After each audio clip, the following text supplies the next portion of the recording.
Hello, my fellow nerds. Welcome back. Give this a thumbs up if you like it. Sleepy loves to dance, so give it any request in the title, and Sleepy will do it for the He right always price. does this. We are talking Ahsoka episode 3, spoiler review, opinions, thoughts, PS5 giveaway at the end, and I will start. My only complaint about this week's episode is it was 30 minutes long. What the fuck? I want 45 minutes an hour. I expect that every week. Because you can't end a show like that and then I gotta wait a fucking 7 days to get this shit. What the fuck? Other than that, I love this episode. I got no problem with it. I got no problem with what I'm seeing. If you guys don't understand the deep cuts, sorry, I got no love for you. This show was meant for me. I can care less about the rest of y'all if y'all don't understand. I'm sorry. Gecko, go ahead.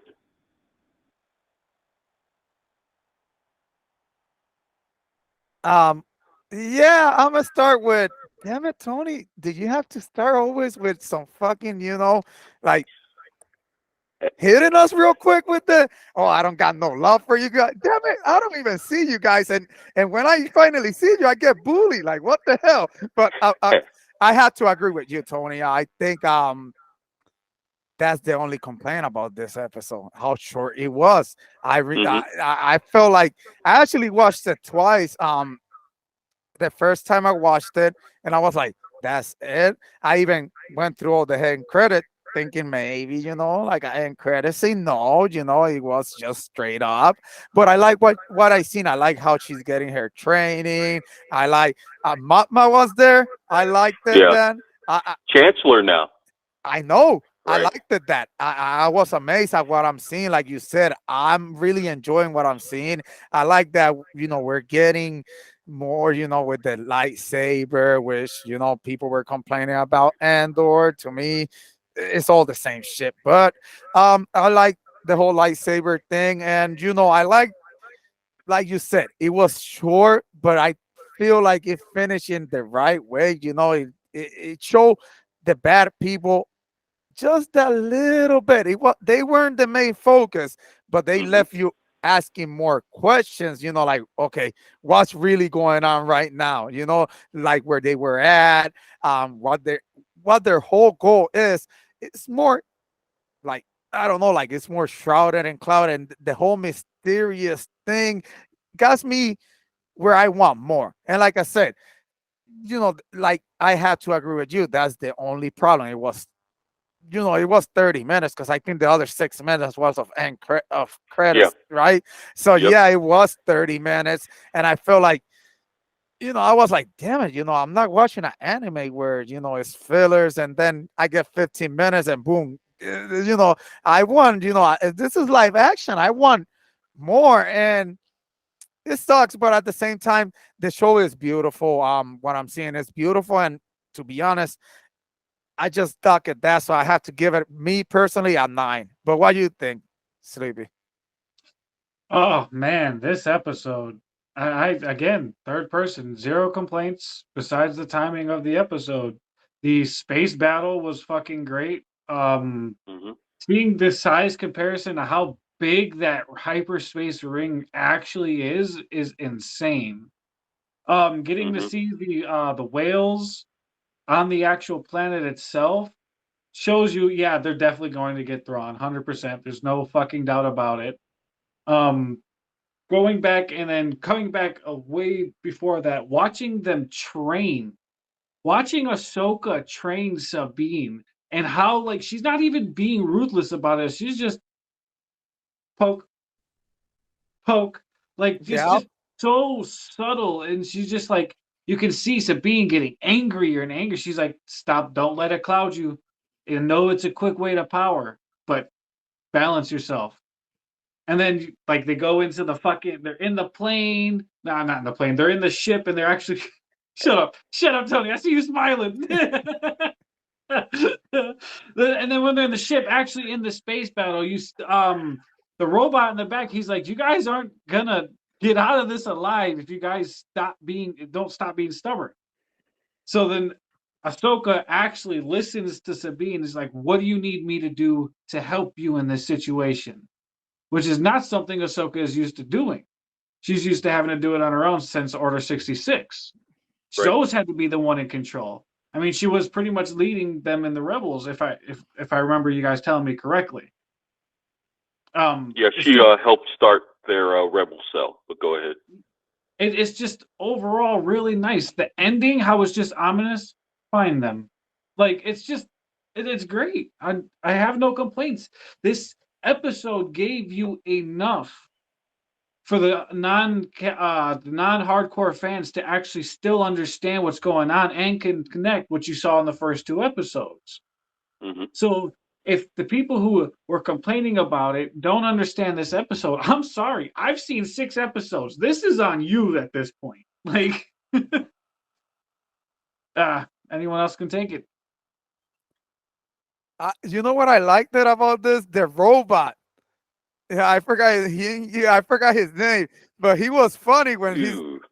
his name is but he's funny because he's like, oh, she's like the worst. Like he's explaining it like, I don't know, I'm just being real, she's the worst candidate to get trained, but I guess is the only one we got. So I like that. And like you said, Sleepy, like, yes, there's deep, like you said, there's really deep connections to some of the shows we haven't seen.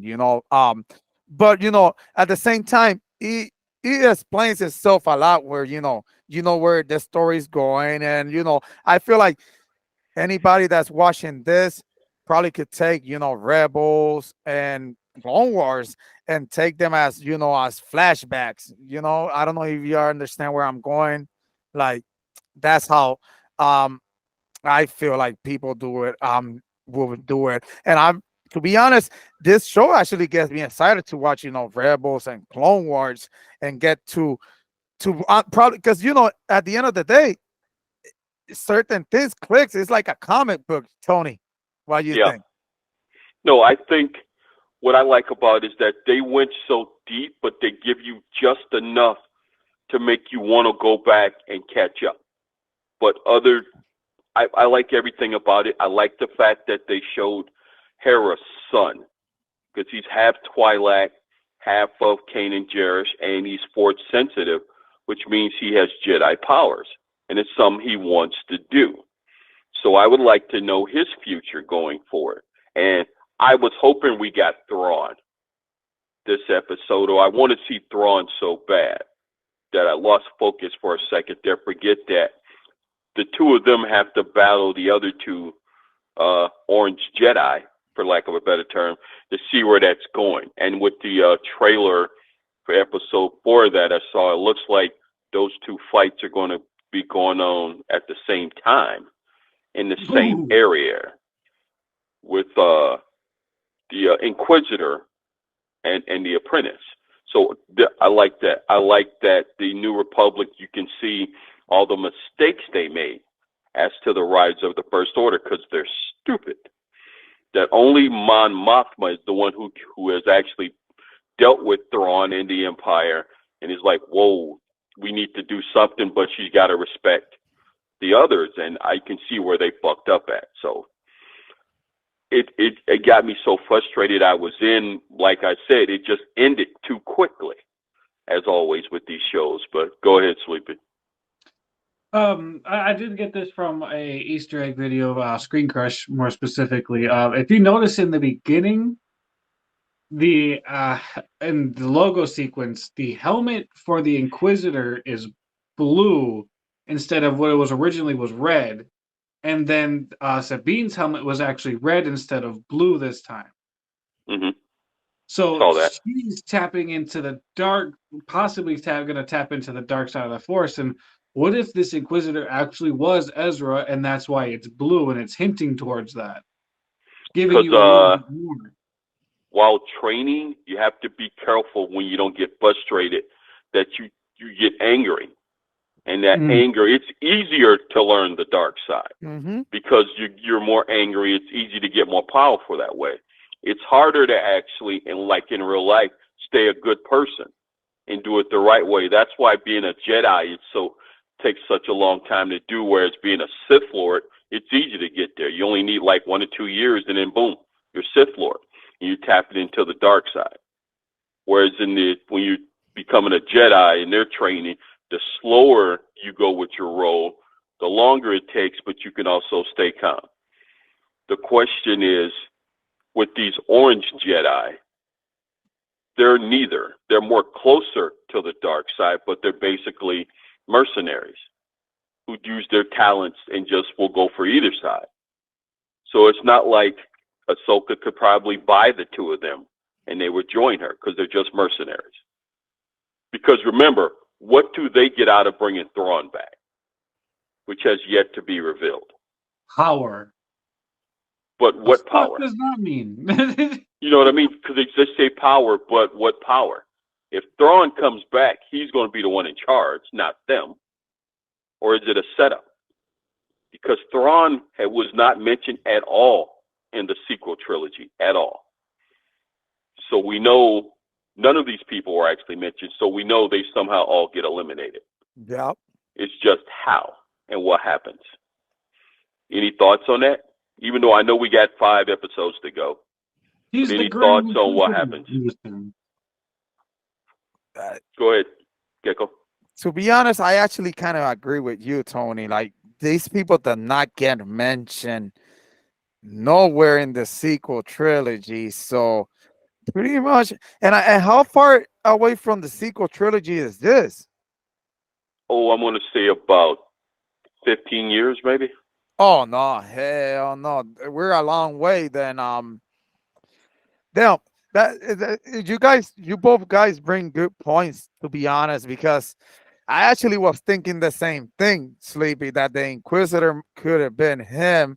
And like and Tony said, like, it is true, it's easier to be a Sith because of how, okay, when you're angry, you tend to say stuff that sometimes you don't mean, or do you really mean it? Like, remember, like, sometimes they say when you're angry you kind of reveal your true self, and sometimes so yeah, getting angry is it gets to power quicker. But like Tony said, being a Jedi is harder because it's more like you have to be disciplined.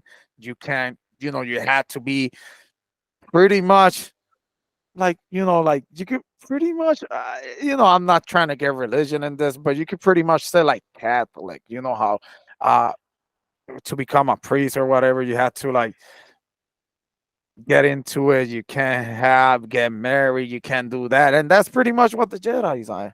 Like, kind of like that. Some weird stuff like that.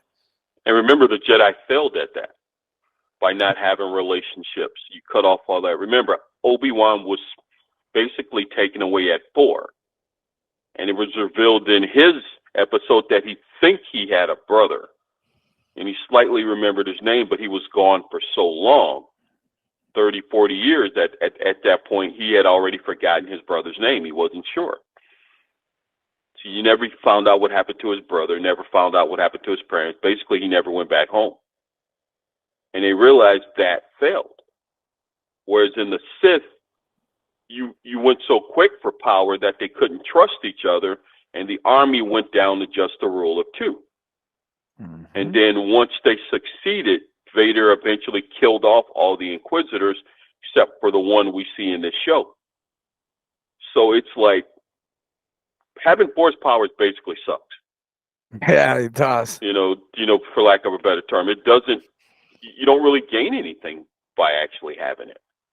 You're better off just being a mercenary like Han Solo. Yeah. Just do some. You get you a quick buck, get rich, gamble, party, and then go.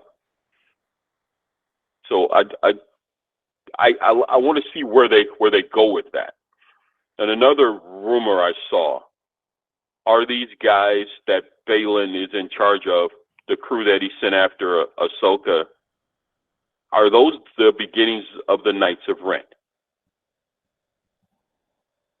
Because remember, the Knights of Ren was revealed not to have any kind of force power. They were just, Kylo Ren's posse. So is that what that is, Gecko? Ooh, that, you know what? I didn't think about that. I didn't, but that would be cool if it is.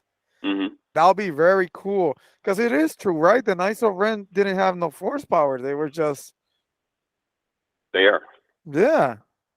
Let's be honest, there was a lot of cool stuff in the sequel trilogy that just Yeah.